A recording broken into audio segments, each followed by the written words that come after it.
For over 20 years, one man killed again and again. Not in the shadows, not in dark alleyways, but in living rooms. His victims trusted him. They welcomed him inside. Some even thanked him before they died. He was their doctor, and by the time anyone realized what he was doing, hundreds were already gone. This is the true story of Harold Shipman. This will make you feel better.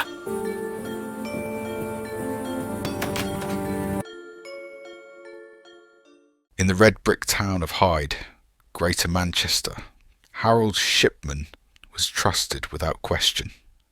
He was the kind of GP people felt lucky to have. He still made house calls. He spoke calmly. He listened. To his patients, he was the good doctor, a pillar of the community who had served families for decades. But behind the white coat was a secret so extreme it still defies belief. Between 1971 and 1998, Shipman used his position not to heal, but to kill. To understand how a doctor becomes a serial killer, investigators looked back to 1963. 17-year-old Harold Shipman sat beside his mother's bed. Vera Shipman was dying from lung cancer. Each day, the family doctor arrived to administer morphine. Each day, the pain eased. Each day, death crept closer. Psychologists later focused on what Harold may have learned in that room. The doctor controlled suffering. The doctor controlled death. When his mother died, something changed. Whether it broke or was forged remains unclear. Harold Shipman qualified as a doctor in 1970 after studying medicine at Leeds University. By his mid-20s, he was already practicing as a GP. But by 1975, troubling signs emerged while he worked in Todmorden. Shipman was addicted to pethidine, a powerful opioid painkiller. He forged prescriptions to feed his habit. He was caught, fined, and sent to rehabilitation. The General Medical Council allowed him to keep his license. They believed they were helping a doctor who had made a mistake. They did not recognize a predator. In 1977, Shipman moved to Hyde. He presented himself as reformed, dependable, professional. By the early 1990s, he had opened his own surgery on Market Street. If you were elderly in Hyde, you wanted Dr. Shipman. He made patients feel listened to, valued, safe. That trust would become his most powerful weapon. Harold Shipman's method was simple and devastatingly effective. He visited patients in the afternoon, often when relatives were at work. He spoke calmly about everyday life. Then he offered an injection. Sometimes he called it a vitamin. Sometimes something to help the heart. In reality, it was a massive dose of diamorphine, medical-grade heroin. Victims lost consciousness within minutes and died quietly, often while Shipman was still in the room.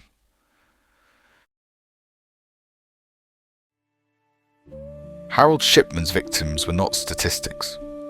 They were mothers, grandmothers, neighbours, friends. Among those proven to have been murdered were women like Winifred Meller, Joan Melia, Kathleen Grundy. Most were elderly. Many lived alone. All trusted the man who killed them. Each death appeared natural. Each family was reassured, and each life quietly disappeared. Diamorphine suppresses breathing. There is no struggle, no visible distress. To families, it looked peaceful, like sleep. Shipman understood this perfectly, and because he was a doctor, his word was rarely questioned. Harold Shipman signed his own death certificates. He controlled the cause of death. For cremations, a second doctor was required to sign. Shipman relied on professional trust. Colleagues signed without seeing the body. Once cremated, evidence vanished forever. Harold Shipman also manipulated medical records. Days before a planned death, he added notes. Breathless, confused, declining. He was writing a story in advance, a narrative that made murder appear inevitable. By the late 1990s, patterns became impossible to ignore. Shipman's patients were dying at 3 times the national average. Mostly elderly women, mostly at home, mostly in the afternoon. Individually, each death seemed unremarkable. Together, they told a horrifying story. When Harold Shipman left a patient's home, the story didn't end. Families arrived to scenes that felt strangely calm. A loved one seated quietly. No signs of distress. Harold Shipman often stayed. He reassured relatives, explained that death had been peaceful. In moments of shock and grief, families trusted him. Why wouldn't they? He was the family doctor, the authority in the room. By the time doubts surfaced, days, weeks, even years later, the bodies were gone. Ashes remained, and questions with no answers.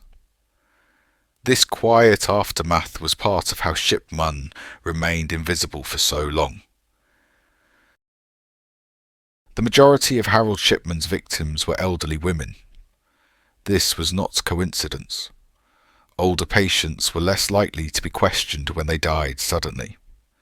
Many lived alone. Many had existing health conditions. When an elderly woman died peacefully at home, society accepted it. Doctors accepted it. Authorities accepted it. Harold Shipman understood this social blind spot perfectly. He chose victims whose deaths would not raise alarms. They were seen as vulnerable, invisible, and tragically expendable. In Britain, the role of the GP carries enormous trust. Doctors are rarely questioned by patients, and almost never challenged by families during moments of grief. Harold Shipman exploited this cultural reality. When he told families a death was natural, they believed him. When he signed certificates, officials accepted them. He spoke the language of medicine. He wore the uniform of authority, and that authority shielded him from suspicion for decades. One of the most critical failures involved cremation. In the UK, cremation requires approval from a second doctor. But in practice, this was often a formality. Harold Shipman would bring paperwork to colleagues, busy doctors, trusted professionals. They rarely examined the body, rarely questioned the diagnosis. Once cremated, all physical evidence was destroyed forever. Harold Shipman was not just killing people. He was erasing proof. Many later asked the same question. Why didn't anyone speak up sooner? The answer lies in professional culture. Doctors are trained to trust other doctors. Challenging a colleague risks careers. Harold Shipman was confident, dismissive, often intimidating. Those who felt uneasy lacked proof. And without proof, suspicion stayed silent. The silence was finally broken by a funeral director. Frank Massey noticed Shipman's name appearing again and again. Too often. too consistently. He raised concerns with local GP doctor Linda Reynolds. She checked the figures and was horrified. In 1998, police investigated and failed.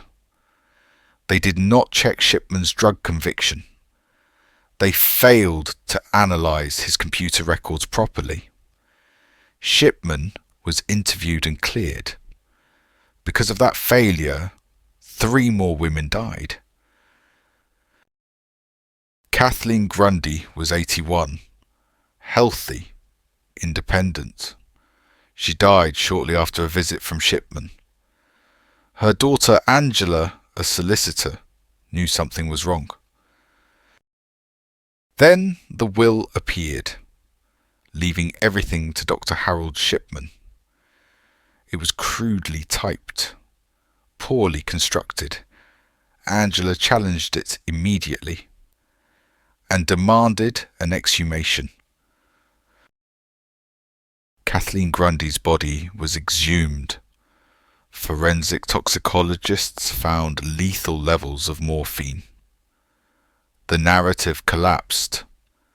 Police searched Shipman's home and surgery. Harold Shipman had used medical software called Microdoc. After police contact, he edited records to create false histories. Metadata exposed the truth. Every edit became evidence. Shipman stood trial in 1999. He denied everything. The jury did not believe him. He was convicted of 15 murders. The inquiry later concluded he had killed at least 218 people, possibly more. After Harold Shipman's conviction, a public inquiry examined how this could happen. The findings were devastating. He'd been killing for decades, across multiple towns, without detection. The inquiry concluded that systemic failures, not just one man, enabled the crimes. Unchecked authority, weak oversight, and blind trust. British medicine would never be the same again. Harold Shipman died in prison in 2004. He never confessed, never explained why, but his crimes changed British medicine forever. Trust was no longer enough. In Hyde, his name remains a warning, because sometimes evil does not hide. Sometimes it wears a stethoscope.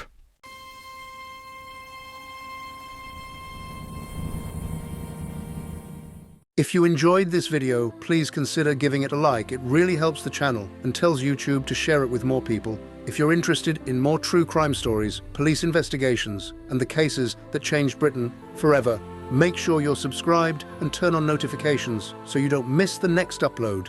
Thanks for watching.